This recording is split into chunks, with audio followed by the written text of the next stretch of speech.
It sounds like some sick, twisted game on a reality show, but you don't need to eat any of those gross critters to find them inside your body. With some rare cases, these monsters can make their own way in, and it's usually pretty hard to get them back out. We here at The Hub have seen some scary stuff, and we're about to share it with you. So be careful, because these are 10 creatures that can crawl into your body. And just as some creatures are attracted to strange lights, try not to be distracted by the red subscribe button. Just click on it and keep watching for more stories about gross little beasts trying to ruin your day.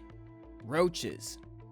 Unlike xenomorphs, you know, the chest-bursting aliens from Alien, cockroaches aren't known for invading the human bodies. Yes, they are good at breaking into kitchen cabinets and wandering around subway platforms like they own the place, but they're not often found in humans. More often, they just prefer the smell of food. Unfortunately, earwax contains the same volatile fatty acids you would find in meat. Sometimes they both emit a similar scent. That odor attracts the bugs, and once they get used to the stink, they might not want to leave. While it's not too common to hear stories of human skulls serving as roach motels, it's not unheard of. Over a span of 2 years, doctors in South Africa reported 24 cases of bug removal from patients' ears, and 10 of these instances involved German cockroaches. In 1985, one poor woman had roaches hiding in both ears, and in case you're worried that a cockroach might decide to slip into your hearing cavity tonight, in extremely rare cases, they've been found to sneak up noses too. If you get a weird itching sensation that seems to be moving around your sinuses, it might not be the pollen count.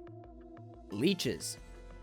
Once upon a time, leeches were attached to sickly patients on purpose because doctors thought bloodletting would flush the disease from their system. While some medical professionals think leeching could actually have some positive new age effects, nobody wants to discover a leech attached to their body without their consent. These slug-like vampires connect to your skin with sharp rows of teeth, and they often aren't noticed until they've been attached for some time. What's worse, they tend to prefer dark places, if you catch our drift. Experts recommend wearing special leech-resistant socks, since the little buggers can bite through most fabric and wriggle their way into tight boots. But with all this prepping, one British backpacker probably never thought she'd need to wear nose plugs while hiking through the Vietnamese jungle. She must have thought it was some kind of sinus infection until it was found to be a 3-inch long bloodsucker lodged along her nostril's inner wall. Although she could have caught the leech by drinking unsafe water, in which the creature would have crawled up her nose through the back door by her throat, it's more likely the leech lodged itself into her while she was swimming. If you encounter these slick nuisances on the outside of your body, spray them with DEET, alcohol, or table salt.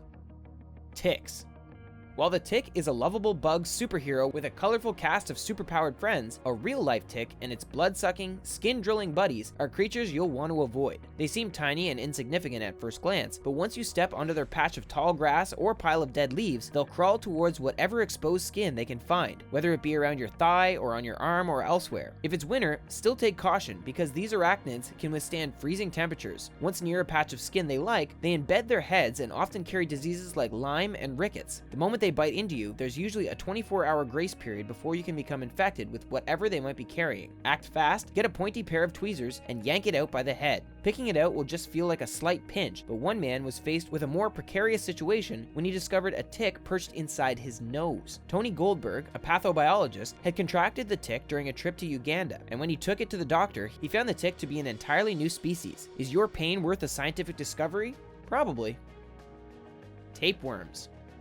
You won't see this worm slithering across the concrete in the afternoon sun, but you may catch it in an x-ray of your lower intestines. Usually, tiny tapeworm larvae, undetectable to the human eye, can be found in undercooked pork. If you were to eat this bad meat, a parasitic worm could be growing inside your abdomen. On the other hand, Rosemary Alvarez was not displaying the classic tapeworm signs. She felt blurred vision and a weird numbing sensation in her neck and head, so naturally she feared the worst and got herself checked for some kind of brain tumor. Instead, doctors discovered a tapeworm rummaging around her brainstem. But how did it get up there? Once inside a body, tapeworms release up to 50,000 eggs per day, and while most end up in the toilet, some get caught in the bloodstream and move to other parts outside the digestive system. Rosemary was just unlucky enough to have hers travel up to her head. If you happen to get a tapeworm and you also happen to prepare food for a living, do everyone a favor and wash your hands so there aren't any more Rosemary Alvarez situations in the world. Spiders.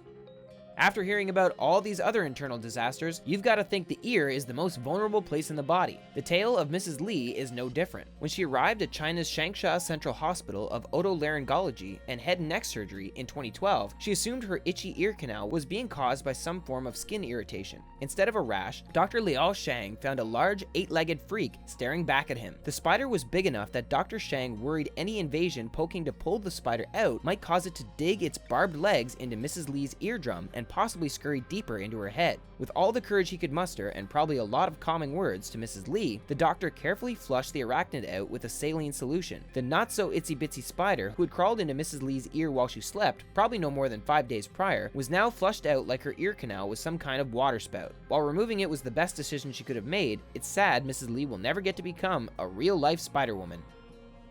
Loa Loa. So far, we've seen enough horror stories to keep ear, nose, and throat doctors busy for weeks, but now you'll learn that not even the eye is safe. The exotic-sounding Loa Loa isn't the name of some tropical island with a fun beach scene. Nope, it's an eyeworm, whose stringy body has infected more than 10 million citizens in Africa. Humans in the central and western parts of the continent have contracted the creature from contact with horseflies. The bugs carry the worm larva, and once it's passed on to humans, has been known to increase the chance of mortality by 14.5%. Scarier still, some villages in Africa have up to 40% of their population infected by this parasitic worm that wanders aimlessly around human tissue. Of all the symptoms of Loa Loa, the most obvious is when it appears in the eye. The bad news is, removing an adult worm from the eye doesn't mean the patient is cured. The only way to really fight loasis is through drug treatment. On top of this, certain loasis drugs need to be avoided in patients with the worst infections thanks to deadly side effects. So next time you have something in your eye, you better hope it's because you're watching Titanic. Human botflies.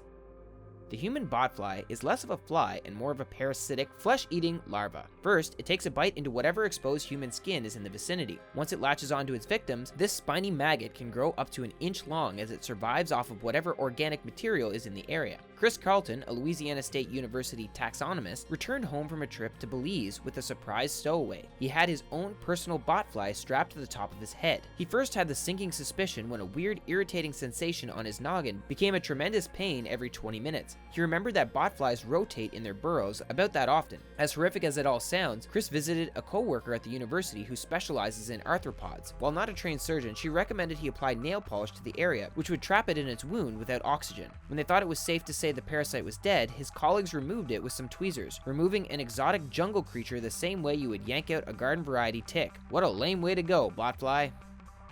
Ants. You know your house is infested when a steady stream of worker ants line your kitchen counters, but what do you do when that ant army marches around your head? Shreya Darshi, a 12-year-old girl from India, suffered from that very problem. Initially, she didn't report any pain inside her ears, aside from a tickling sensation, which is most likely the reason why an entire ant colony has flourished inside her head. By the time she did see a doctor for irritated ears, an average of 12 ants per day were marching out of and around her ear canal. Whenever medical experts attempted to extract the insects from her skull, they would keep reproducing. The failures are made even more complicated by the fact that flushing the creatures out with antiseptic doesn't seem to work, and they're basically playing a chess game where the queen is always 2 moves ahead of them. Literally. They've used laparoscopic cameras to locate the ant queen in whatever nook or cranny she may be hiding, but they can't seem to find her. Like a haunted mansion that can't be exorcised, this house isn't clean. Maggots. In Brazil, a girl went in for a routine dentist appointment for some pain in her gums. The girl and her mother couldn't figure out what was causing this discomfort, but luckily for them, the healthcare professional had a name for it: oral myiasis. The term sounds simple enough, but the problem is much more complicated. Someone with oral myiasis basically has a maggot growing in their mouth. If you knew Greek, we wouldn't have to explain that to you, since Maya means fly and asis means disease. While fly disease sounds like a rare and unlikely condition, it can be contracted by anyone who doesn't take care of their teeth. If a person has bad oral hygiene and sleeps with their mouth wide open, they could be susceptible to a passing bug who decides to set up shop. Mouths are warm, wet, and when left unattended, are the ideal places for a larva nursery. Even more unfortunate is the tale of a poor 14-year-old boy who had sustained a tooth fracture 10 days prior to seeking a doctor. When the medical professional removed the tooth, they found a double whammy of maggots and worms in his mouth. Fish.